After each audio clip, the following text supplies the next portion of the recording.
Hello मेरे प्यारे दोस्तों, आज आप लोगों को हम एक नया चैप्टर फिजिक्स में पढ़ाने जा रहे हैं, जिनमें से बाबू आज के हम लोगों का चैप्टर का नाम है ऑप्टिकल फाइबर। देखिए, ऑप्टिकल फाइबर जो है बाबू, वो हमारे मॉडर्न फिजिक्स में, आधुनिक भौतिकी में एक सबसे महत्वपूर्ण डिवाइस कह सकते हो। इसको सबसे महत्वपूर्ण डिवाइस तुम्हारा है बाबू एक तरह से ऑप्टिकल फाइबर। अब कहोगे कि सर जी, ऑप्टिकल फाइबर का अपने दैनिक जीवन में कहाँ देखे हैं, इसको कहाँ पर ऑप्टिकल फाइबर का उपयोग हम लोगों ने देखा हुआ है? तो देखिए बाबू, हम लोग जो ऑप्टिकल फाइबर है, इसको तुम कह सकते हो कि मॉडर्न फिजिक्स में एक अत्यंत महत्वपूर्ण डिवाइस बन गया तुम्हारा ऑप्टिकल फाइबर मॉडर्न फिजिक्स में। अब कहोगे कि क्या मॉडर्न फिजिक्स में महत्वपूर्ण डिवाइस बना बाबू? कहाँ पर हम लोग ऑप्टिकल फाइबर को देखे हैं? तो देखिए बाबू, आप लोग कहाँ देखे हैं? अपने दैनिक जीवन में आपने कहाँ कहाँ देखा है? तो देखिए, ऑप्टिकल फाइबर जो होता है, एक प्रकार के यह सिग्नल को, सूचना को एक स्थान से दूसरे स्थान तक भेजता है। ऑप्टिकल फाइबर क्या होता है? यह एक प्रकार का ऐसा डिवाइस होता है जो किसी सूचना को एक स्थान से दूसरे स्थान तक ट्रांसमिटेड करता है। अब कहोगे कि सर जी, सूचना को एक स्थान से दूसरे स्थान तक ट्रांसमिटेड करता है, सही बात है, लेकिन कैसे करता है, उसके बेसिस क्या है, उसके वर्किंग क्या है, तो ये सब हम लोग बाद में पढ़ेंगे। देखिए, ऑप्टिकल फाइबर, तुम कहोगे कि सर हम ऑप्टिकल फाइबर अपने दैनिक जीवन में कहाँ देखे हैं? तो देखिए बाबू, जो एलएमबी जो देखे हो, डिश पे जो लगा रहता है एलएमबी, वो भी तुम्हारा एक तरह से ऑप्टिकल फाइबर ही हुआ। डिश में जो एलएमबी जो देख रहे हो बाबू, वो तुम्हारा एक तरह से क्या है? ऑप्टिकल फाइबर है। चाहे मोबाइल में बाबू हम लोगों का क्या लगा होता है? ऑप्टिकल फाइबर लगा होता है। होता क्या है बाबू, हम लोग जैसे बोलते हैं तो हमारा जो ध्वनि होता है, उसमें जो माइक्रोवेव लगा हुआ है, उसको इलेक्ट्रिक करंट में चेंज करता है, वेव के रूप में चेंज करता है। और वो जो वेव होती है, तरंग होती है बाबू, उस तरंग को फाइबर ऑप्टिकल एक स्थान से दूसरे स्थान तक ट्रांसमिटेड करता है। मैंने कहने का मतलब यह है कि हम लोगों के जीवन में जो तुम्हारा फाइबर ऑप्टिकल है, एक महत्वपूर्ण योगदान दिया हुआ है। वो महत्वपूर्ण योगदान क्या है बाबू? कहां पर है? तो फाइबर ऑप्टिकल का एक अच्छा सा एग्जांपल आपको हमने क्या बताया कि पहले के जमाना में हम क्या कराते थे, जैसे सिग्नल पकड़ाना होता था तो एक साइकिल का रिंग ले लेते थे, उससे हम लोग उसको हिला हिला कर चारों ओर देख घुमा करके सिग्नल को पकड़ाते थे, लेकिन अच्छे से सिग्नल नहीं आ पा रहे थे। अर्थात कहने का मतलब क्या है बाबू, कि वो जो तुम्हारा फाइबर ऑप्टिकल था, पहले रिंग था, अब वह एक नया प्रकार का उपकरण बन गया है। उस उपकरण की जो क्षमता है, रिंग के अपेक्षा कई गुना ज्यादा कह सकते हो। ठीक है, तो देखिए, फाइबर ऑप्टिकल का मेन विशेषता से हम लोगों का दैनिक जीवन में उपयोग यही होता है कि किसी भी सिग्नल को, किसी डाटा को, किसी सूचना को एक स्थान से दूसरे स्थान तक ट्रांसमिटेड करना। अब जैसे कि मान लीजिए कि कहीं पर मान लीजिए कि कोई कांड हो गया है, उसको क्या करते हैं बाबू, मीडिया वाला जाएंगे, वहां का लाइव बाबू, तो वहां का लाइव को तुम्हारे बाबू वह फाइबर ऑप्टिकल द्वारा उस प्रकार के वेव को वो तुम्हारे घरों में जो डिश टीवी जो लगे हुए हैं, चाहे जो भी चीज लगे हुए हैं, उस पर क्या करते हैं? पकड़ाते हैं, उसको वहां तक पहुंचाते हैं। अब तो कोई व्यक्ति है नहीं कि हाथ लगा करके सिग्नल को फेंक देगा कि चला जाए लखनऊ, चला जाए कोलकाता, चला जाए बनारस। ठीक है, फाइबर ऑप्टिकल को बाबू, फाइबर ऑप्टिकल की सहायता से ही हम लोग ऐसा कोई वर्क, ऐसा कोई कार्य कर सकते हैं। ठीक है, तो अब आप लोग देख चुके होंगे कि फाइबर ऑप्टिकल का अपने दैनिक जीवन में कहां कहां उपयोग देखने को मिला है।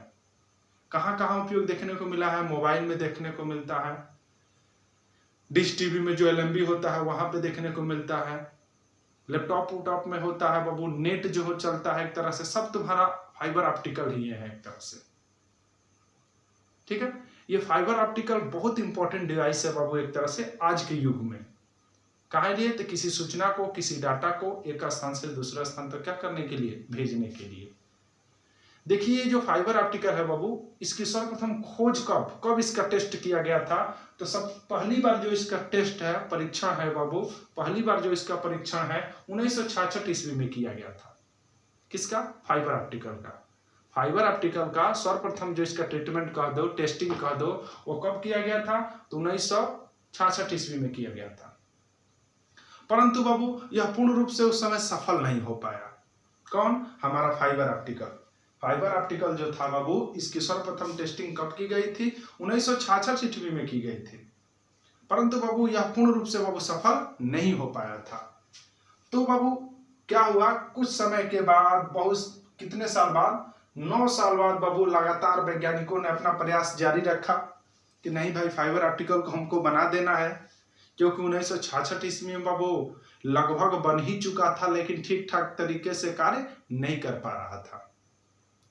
तो जो वैज्ञानिक थे बाबू और ज्यादा उत्सुक हो गए कि चलिए भाई इसको कैसे भी करके बनाया जाए, ताकि बनाएंगे तो और ज्यादा हमको प्रॉफिट होगा, चाहे हमको उसमें जो तकनीकी में कोई अगर खराबी आ रही है तो वो खराबी हमको नहीं मिलेगी। तो बाबू 1975 ईस्वी में बाबू क्या किया गया? इस सिस्टम की पुनः दोबारा खोज की गई। ठीक है। अब ये जो 1975 ईस्वी में जब ये सिस्टम बना, तो इसकी जो कार्य करने की जो क्षमता थी बाबू, सर्वप्रथम कितना थी? 10 किलोमीटर से 50 किलोमीटर दायरा में। मैंने कहने का मतलब यह है कि जब 1966 ईस्वी में फाइबर ऑप्टिकल तुम्हारा बनाया गया था, तो वह बाबू ठीक ठाक तरीके से अच्छे से कार्य नहीं कर पा रहा था। तो 9 साल बाद बाबू 1975 ईस्वी में पुनः एक बार और बाबू फाइबर ऑप्टिकल का अच्छे से बनावट किया गया। तो वहां से देखा गया कि वहां से जो सिग्नल का जो आदान प्रदान है, ट्रांसमिटेड है बाबू, 10 किलोमीटर से 50 किलोमीटर के रेंज में हो जा रहा था। माने कि अब जो तुम्हारा फाइबर ऑप्टिकल 1975 ईस्वी में बने थे, उसका रेंज कुछ बढ़ गया था। कितना? 10 किलोमीटर से 50 किलोमीटर के रेंज में जो तुम्हारा सिग्नल था उसका ट्रांसमिटेड कर ले रहे थे। आगे बाबू, आगे बहुत सारे तकनीकों की खोज होती गई, बहुत सारे नए नए वैज्ञानिक आते गए बाबू, वह अपना अपना टेक्निक का प्रयोग करके बाबू बहुत सारे फाइबर ऑप्टिकल बना दिए, और जिसकी बाबू दायरा जो होता दिन प्रतिदिन और बढ़ता चला गया। पहला जो बना था वो ठीक ठाक कार्य नहीं कर पा रहा था। 1975 ईस्वी में जो बना वो 10 किलोमीटर से 50 किलोमीटर के रेंज में एनर्जी का ट्रांसमिटेड कर ले रहा था, सिग्नल का ट्रांसमिटेड कर ले रहा था।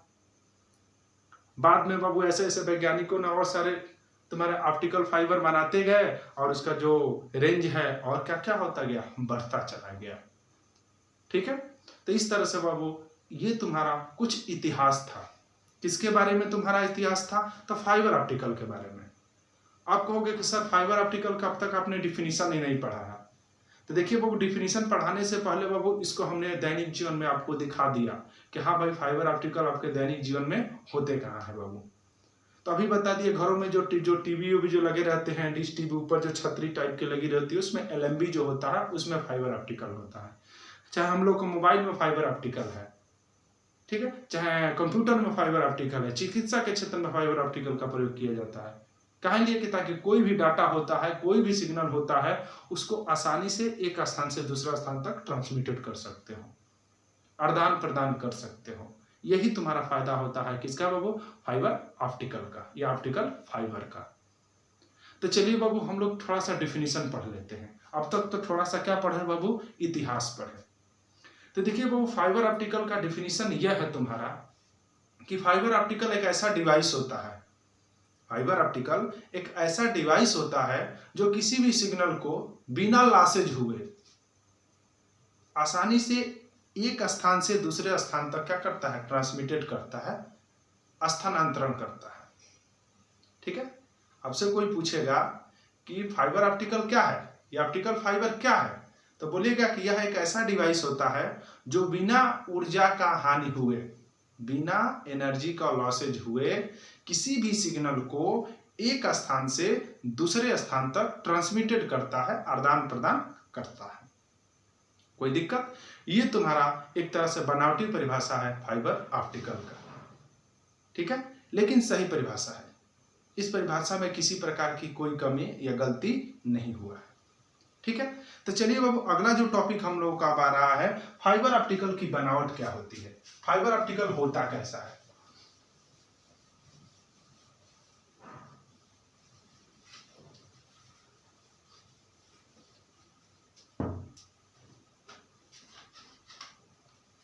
देखिएगा बाबू, देखिए जो फाइबर ऑप्टिकल जो होता है वो तुम्हारा सिलेंडर के आकार का होता है, बेलन के जैसा होता है,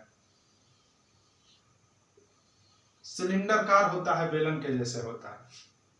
ठीक है, जो तुम्हारा फाइबर ऑप्टिकल होता है वह कैसा होता है, बेलन के जैसा सिलेंडर टाइप का होता है। ठीक है, देखिए बाबू इसको हम यहां पर दिखा दिए हैं खोलकर। इसमें होता क्या है, सबसे एक अंदर एक पतला छिद्र होता है, एक ऐसा पाइप टाइप का होगा बाबू।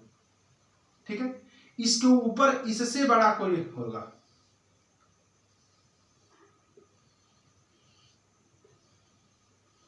और इसके ऊपर ये है। मैंने कहने का मतलब यह है कि फाइबर ऑप्टिकल की अब हम लोग बनावट पढ़ रहे हैं, structure of fibre optical, fibre optical की बनावट। फाइबर ऑप्टिकल का डेफिनेशन पढ़ लिए, फाइबर ऑप्टिकल तुम्हारे कहां दैनिक जीवन में उपयोग होते हैं वो पढ़ लिए, फाइबर ऑप्टिकल के कुछ इतिहास पढ़ लिए। अब हमारा टॉपिक क्या उठ सकता है बाबू, फाइबर ऑप्टिकल की बनावट क्या होती है। तो देखिए बाबू, फाइबर ऑप्टिकल जो होता है बाबू आप लोगों का एक सिलेंडर के आकार का बेलनाकार होता है, मतलब बेलन के आकार का, या सिलेंडर उसी को इंग्लिश में कर देते हैं। देखिए ऐसा बना चुके हैं। ठीक है, सबसे जो ऊपरा जो पृष्ठ होता है ऊपर वाला बाबू, वो तुम्हारा प्लास्टिक का होता है, जिसको हम लोग जैकेट कहते हैं। क्या कहते हैं इसको बाबू, जैकेट कहते हैं। सबसे जो ऊपर होगा, ऊपर का सबसे जो लेयर होगा वो तुम्हारा जैकेट होता है। ठीक है, और सबसे जो अंदर जो होता है पतला जो होता है बाबू, जो कांच का बना होता है, उसको कहते हैं कोर कहते हैं। क्या कहते हैं उसको, कोर कहते हैं। और बीच वाला ये जो भाग देख रहे हो बाबू ना, बीच वाला ये भाग जो देख रहे हो उसको कहते हैं क्लेडिंग कहते हैं। क्या कहते हैं, क्लेडिंग कहते हैं। यानी कहने का मतलब यह है कि हमारा जो फाइबर ऑप्टिकल होता है उसके 3 मुख्य भाग होते हैं, माने 3 कंपोनेंट होते हैं बाबू तुम्हारे फाइबर ऑप्टिकल के, कोर, क्लेडिंग और जैकेट होता है। माने कि कहने का मतलब यह है बाबू कि यह तुम्हारा एक तरह से मान लीजिए कि यह एक फाइबर ऑप्टिकल है, तो ये जो ऊपरी सरफेस देख रहे हो उसको जैकेट कहोगे। क्या कहोगे बाबू, उसको जैकेट। इसके अंदर बाबू ये ब्लैक वाला दिखाई दे रहा है बाबू, इसको तुम कह दो बाबू क्लेडिंग। ठीक है, इसके भी अंदर एक बहुत बारीक पतला छिद्र होगा, हल्का सा आभास हो रहा होगा, उसको कह दो कोर। क्या कह दो बाबू, कोर। मैंने कहने का मतलब क्या हुआ कि जो तुम्हारा फाइबर ऑप्टिकल की जो बनावट होती है उसके 3 मुख्य भागों से होता है, 3 मुख्य भागों से मिलकर तुम्हारा फाइबर ऑप्टिकल बनता है, कोर, क्लेडिंग और जैकेट। कोर सबसे अंदर होता है, क्लेडिंग उसके बाहर होता है, और जैकेट सबसे बाहर होता है। इसी चित्र को बाबू हम यहाँ पर खींच कर दिखाए हैं। तो देखिए जब इसको हम खींचे हैं तो ये वाला सिरा को सबसे ऊपर ला दिए हैं। ठीक है, और ये वाला थोड़ा सा इससे चौड़ा है ना जी, तो इसको यहाँ पे लगाए हैं, और सबसे चौड़ा जैकेट है ना जी, तो इसको यहाँ पे दिखाए हैं। समझ में आ रहा है। अब कहने का मतलब यह है कि जब इसको ऊपर से हम लोग ऐसे दबाएंगे तो पुनः ऐसा ही हमारा शेप बन जाएगा। क्या बाबू, यही है, इसको अंदर कर दिए, उसके बाद से कोर को अंदर कर दिए, तो ऐसा फिर हमारा डब्बा बन जाएगा। उस डब्बे के अंदर एक बहुत बारीक पतला छिद्र होगा जिसको कोर कहेंगे, कोर के बाहर भी एक और स्थान होगा जिसको क्लेडिंग कहोगे, और सबसे बाहरी वाले भाग को बाबू हम लोग जैकेट कहेंगे। ठीक है, तो इस तरह से बाबू अब तक हम लोगों ने क्या क्या पढ़ लिया, फाइबर ऑप्टिकल क्या है, दैनिक जीवन में कुछ उपयोग दिखा दिए, फाइबर ऑप्टिकल का कुछ इतिहास दिखा दिए, फाइबर ऑप्टिकल की बनावट बता दिए। अब कहोगे कि सर जी बनावट में कौन कौन क्या क्या होता है, तो आपको बता चुके हैं कि फाइबर ऑप्टिकल के 3 ही मुख्य भाग होते हैं, कोर, क्लेडिंग और जैकेट। क्या होता है बाबू तुम्हारा, कोर, क्लेडिंग और जैकेट। समझ गए हो ना। सबसे जो अंदर होता है उसको कोर कहते हैं,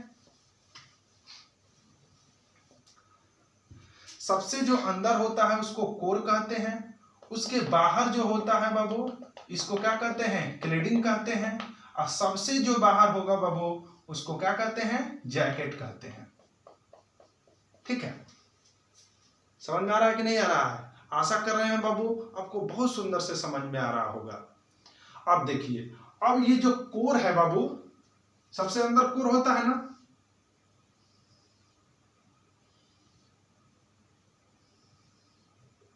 देखिएगा ध्यान से।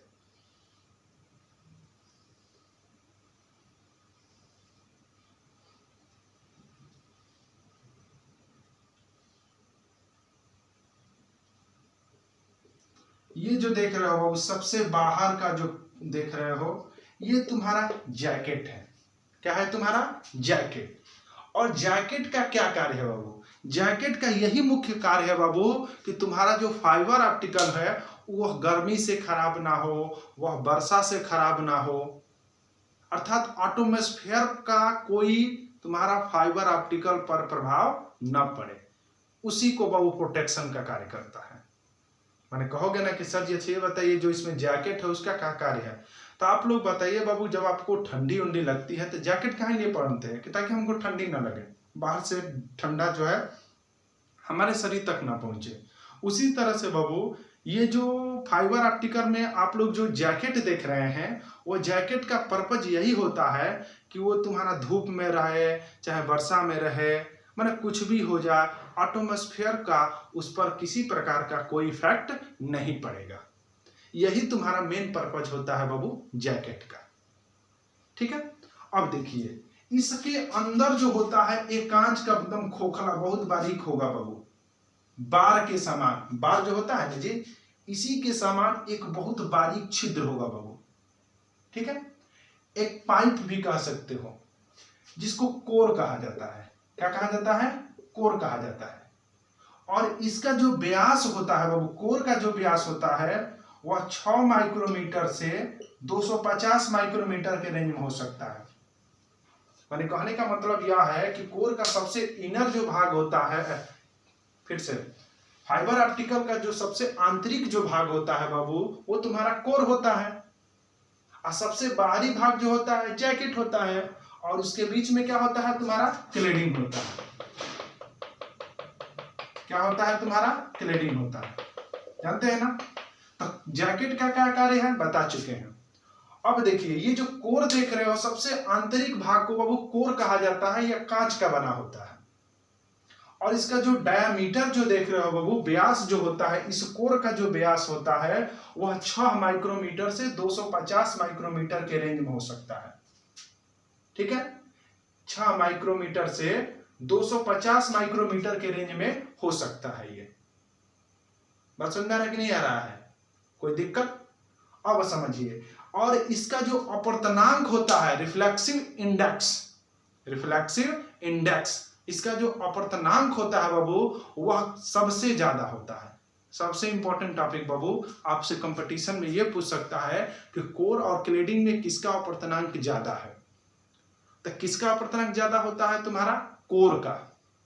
ठीक है, देखिए बाबू 3 मुख्य भाग होते हैं फाइबर ऑप्टिकल का, कोर, क्लेडिंग, जैकेट। तो जैकेट को छोड़ दीजिए, आप लोग जान गए। कोर क्या होता है? यह फाइबर ऑप्टिकल का सबसे आंतरिक भाग होता है, यह कांच का बना होता है, और इसका जो डायामीटर है 6 माइक्रोमीटर से 250 माइक्रोमीटर के रेंज में हो सकता है। कोई दिक्कत? और इसका जो रिफ्लेक्सिव इंडेक्स होता है, अपवर्तनांक जो होता है वह सबसे ज्यादा होता है। माने सबसे ज्यादा का मतलब कि जैकेट का अपवर्तनांक होगा ही नहीं, बच गया क्लेडिंग ही, तो कोर का अपवर्तनांक सबसे ज्यादा यानी कि क्लेडिंग से ही ज्यादा होगा। अर्थात कह सकते हो कि कोर का अपवर्तनांक ज्यादा और क्लेडिंग का अपवर्तनांक क्या होता है? कम होता है। ठीक है, अब देखिए उसके बाद से तुम्हारा क्या एक लास्ट बच रहा है बाबू? क्लेडिंग बच रहा है। यह प्लास्टिक का बना हो सकता है या कांच का बना होता है, और इसका जो व्यास होता है बाबू वह 10 माइक्रोमीटर से 450 माइक्रोमीटर के रेंज में हो सकता है, और इसका जो अपवर्तनांक होगा वह कम होगा। माने कोर का अपवर्तनांक अगर N1 मान रहे हैं रिफ्लेक्टिव इंडेक्स, और क्लेडिंग का अपवर्तनांक को N2 मान रहे हो, तो अभी पढ़े हो कि कोर का अपवर्तनांक ज्यादा होगा और क्लेडिंग का अपवर्तनांक कम होगा। ठीक है बाबू, तो इस तरह से बाबू हम लोग इस वीडियो में क्या क्या पढ़ लिए? फाइबर ऑप्टिकल क्या है? तो फाइबर ऑप्टिकल एक ऐसा डिवाइस होता है जो बिना एनर्जी का लॉसेज हुए किसी भी सिग्नल को एक स्थान से दूसरे स्थान तक ट्रांसमिट करता है। ठीक है, अब उसके बाद पढ़े फाइबर ऑप्टिकल का कुछ इतिहास बाबू। तो 1966 ईस्वी में पहले थोड़ा सा बाबू इसको बनाया गया था, लेकिन ये अच्छे से ठीक ठाक तरीके से कार्य नहीं कर पा रहा था। इसी के कारण बाबू क्या किया गया बाबू, 9 साल बाद 1975 ईस्वी में एक फिर से फाइबर ऑप्टिकल आपके बने। वो जो फाइबर ऑप्टिकल था वह 10 किलोमीटर से 50 किलोमीटर के रेंज में कुछ कार्य कर रहा था। आगे जैसे जैसे बाबू समय बीतते गए बाबू, तरह तरह के अत्यधिक दायरा वाला, अत्यधिक रेंज वाला बाबू फाइबर ऑप्टिकल का वैज्ञानिकों ने निर्माण करते गए। ठीक है, फाइबर ऑप्टिकल की परिभाषा, फाइबर ऑप्टिकल का कुछ इतिहास। उसके बाद से बाबू हम लोग पढ़े थे फाइबर ऑप्टिकल की बनावट। तो बाबू इस वीडियो में हम यह बताएं बाबू कि फाइबर ऑप्टिकल जो होता है उसके 3 मुख्य भाग होते हैं, कोर, क्लेडिंग और जैकेट। तो जैकेट जो होता है सबसे ऊपरी भाग होता है, वह तुम्हारा फाइबर ऑप्टिकल जो है उसको गर्म अगर ज्यादा मौसम हो जा रहा है तो उसका प्रभाव न पड़े, वर्षा का प्रभाव न पड़े, मानी बाहरी आपदा से रोकता है। किसको? फाइबर ऑप्टिकल को। कोई दिक्कत? और तुम्हारा बाबू दूसरा जो होता है कोर जो होता है बाबू, वह फाइबर ऑप्टिकल का सबसे आंतरिक भाग होता है, वह कांच का बना होता है और उसका जो डायमीटर है वह 6 माइक्रोमीटर से 250 माइक्रोमीटर के रेंज में हो सकता है। ठीक है, अगला जो होता है बाबू क्लेडिंग। क्लेडिंग जो होता है यह कोर और जैकेट के मध्य का भाग होता है और इसका जो अपवर्तनांक होता है बाबू वह कोर से क्या होता है? कम होता है। कोई दिक्कत? समझ में आया कि नहीं है बाबू? तो इस वीडियो में हम लोगों ने क्या क्या पढ़ लिया? फाइबर ऑप्टिकल इतिहास, उसकी बनावट और उसका चित्र बाबू। 3 चित्र बनाए हैं, 1 2 3, और तीनों के तीनों सही है बाबू। तो अगले आने वाले वीडियो में बाबू कुछ फाइबर ऑप्टिकल के हम लोग कार्य सिद्धांत को समझेंगे कि हाँ भाई कैसे इसमें कोई सिग्नल जाता है तो उसको दूर तक भेज देता है, या कैसे किसी सिग्नल को अपने आप में क्या करता है? एब्जॉर्ब कर लेता है। कुछ ना कुछ बाबू जरूर इस पर फिजिक्स होगा। इसी के बारे में हम लोग अगले लेक्चर में अध्ययन करेंगे। तब तक के लिए धन्यवाद।